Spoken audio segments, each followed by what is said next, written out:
Chevra, Shavuos is coming up next week. Zman Matan Torahseinu, the time that we receive the Torah.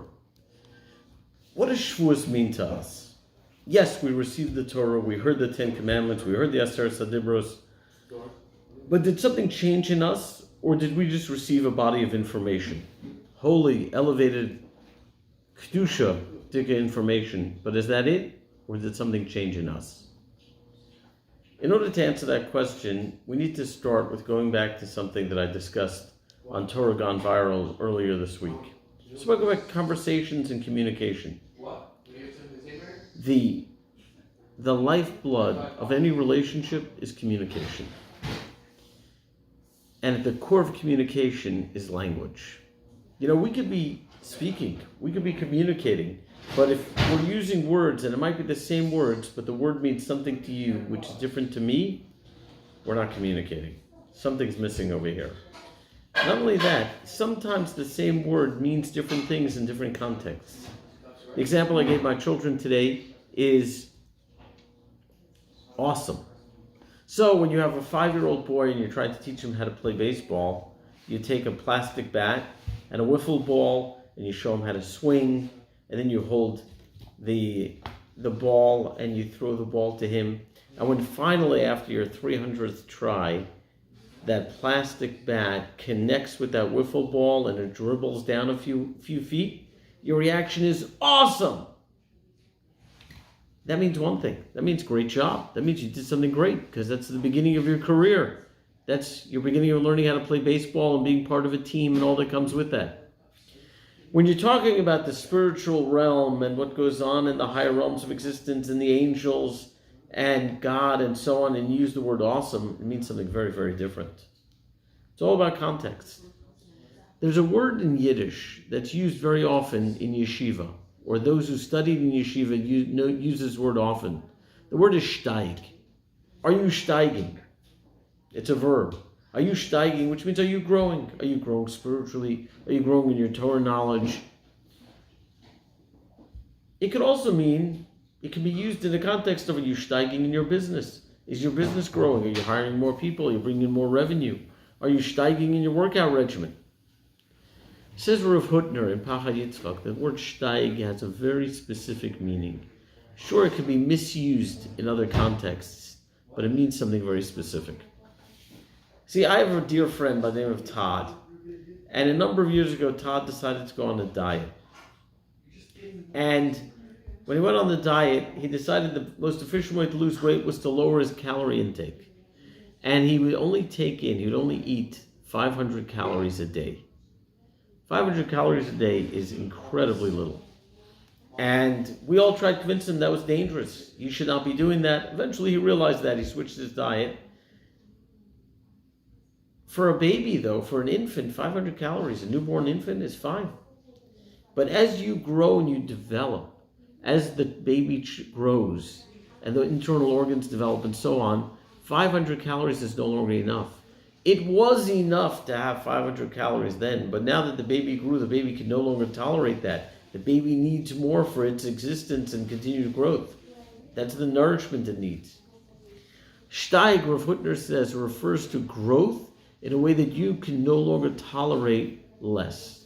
You know, maybe there's a point in time where your Torah study was sufficient if you just heard the rabbi's drasha on Shabbos.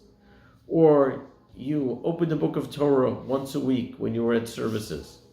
But you've grown, you've steig. You can no longer do that. Your neshama needs Torah study on a daily basis.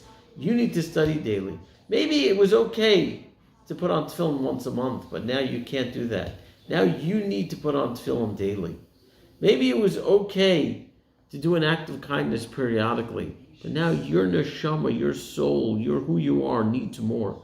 Needs more. It needs to exercise the godliness within yourself by caring for others. That's what it meant by the term steig. I can no longer tolerate less. You know, when we talk about eating, there are two different experiences. There's drinking water and eating the most basic foods.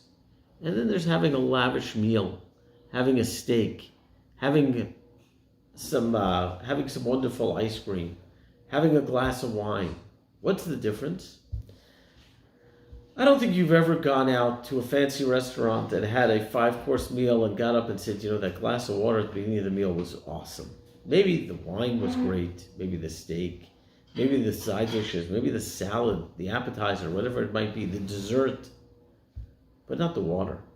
But yet, if you had that whole meal and you had a couple of glasses of wine, or maybe you had some hard liquor and you didn't have any water, boy, would you notice it with that headache, with that sense of dehydration.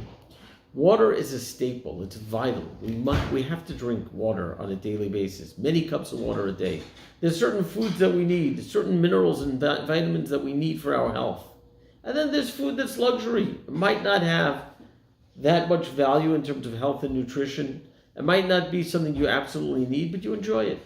And typically, those two categories don't meet. The absolute necessities and the luxuries are two separate points, two separate groupings of foods. But as we'll see in Torah, this is not the case. Hashem comes to the Jewish nation and says, would you like the Torah? Immediately, Klal Yisrael, the Jewish nation's reaction is Na'aseh v'nishma. We will do and we will hear. We will do and we will hear. What do you mean you'll do and you'll hear? You'll hear and then you'll do. How do you do more than you know? How do you do more than you've heard, more than you've been taught? There's a Mishnah in Pirkei Avos, in Ethics of the Fathers. The Mishnah says, Kol mi shema'asav meruba michachmaso, chachmaso miskayemes. If your actions exceed your wisdom will be sustained.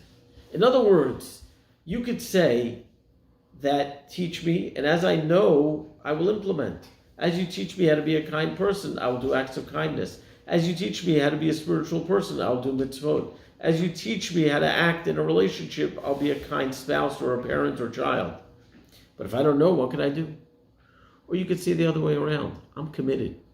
I'm committed to being a godly person. I'm committed to being a Torah-observant Jew. I'm committed to being a person of spiritual connection. I'm completely committed. The problem is I don't know what to do. As you teach me, I will implement. But the commitment is there.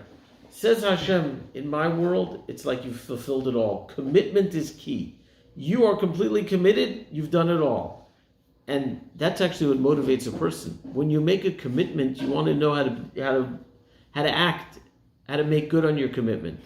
Well, teach me, and I want to understand. If I'm committed to being a Torah observant Jew, I want to understand what being a Torah observant Jew is, and why is that important. So it motivates me to study. It motivates me to take that in. So the Mishnah is saying the only way to sustain your wisdom cannot stay abstract. Even Torah cannot stay abstract. Wisdom has to be implemented, has to be lived, taken from the realm of the brain to the heart to the actions, to the realm of action to doing. The way to sustain your wisdom is to do. Your actions have to exceed, which means you have to start with a commitment. You start with a commitment, then it all begins from there. Na'aseh v'nishma is the ultimate example. I'm committed, and then I will hear. The hearing is just a detail to express my true commitment. But look at what happens. When the Jews say Na'aseh v'nishma at Har Sinai, Mount Sinai, what is the reaction? What's God's reaction? Hashem says, Mi gila roseh lebanai. Who revealed the secret to my children? This is amazing. In other words, this is angelic quality. What's an angel? An angel's whole existence is to be a messenger to fill out the will of Hashem, the will of God. That's what the angel is. I'm a messenger. I'm a conduit to express this message from Hashem. When we said Na'aseh v'nishma, what we were saying is we are people of commitment. We voluntarily said we are people where our whole essence is to live that godly life. We did that voluntarily. But now there's a shift once we do that. And what's shifted is that the only way to sustain wisdom is to make that commitment. In other words, what happened at Mount Sinai was things changed from us being people that would just decide voluntarily to engage in Torah to people who our whole essence is Torah, and if we don't have it, something's missing at our core. I can't exist without Torah. That's what's changed. It went from voluntary to this is the core of my existence. I can't live without it.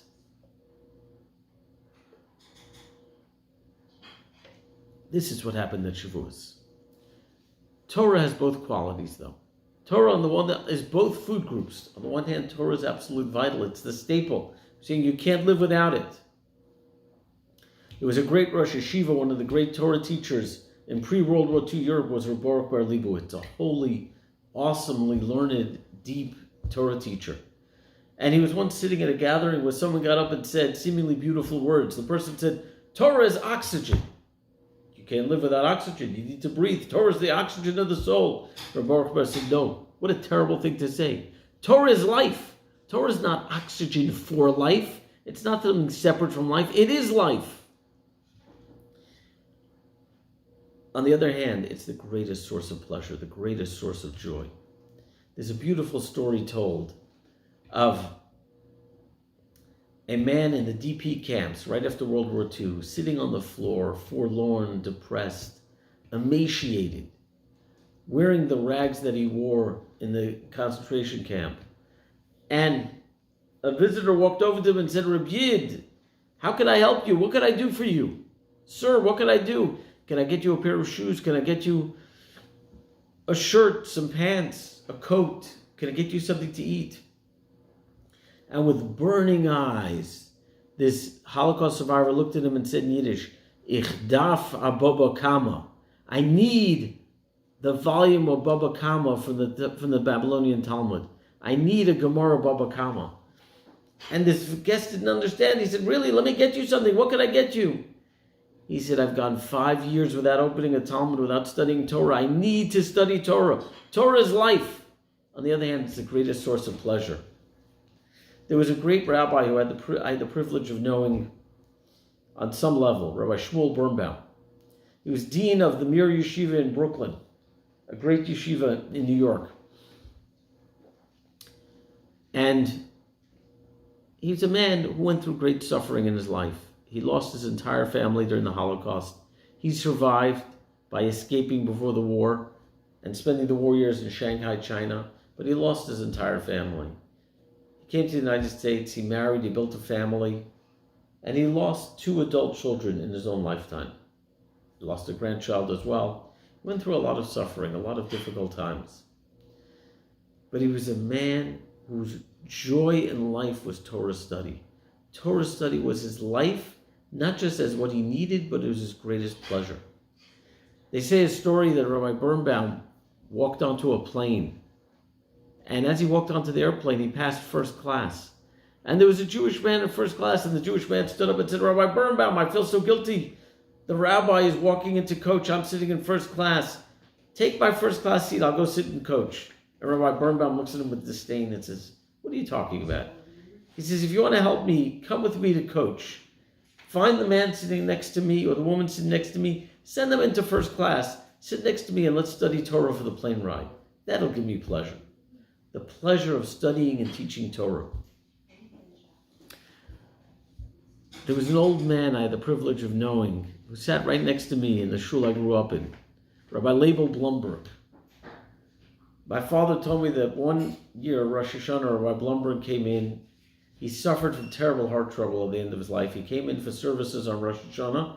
He davened the entire Rosh Hashanah service without his talis on. Very strange. My father asked him after the services, why didn't you put your talis on? He said, I'm in such pain, I can't even lift my hands to put on my talis.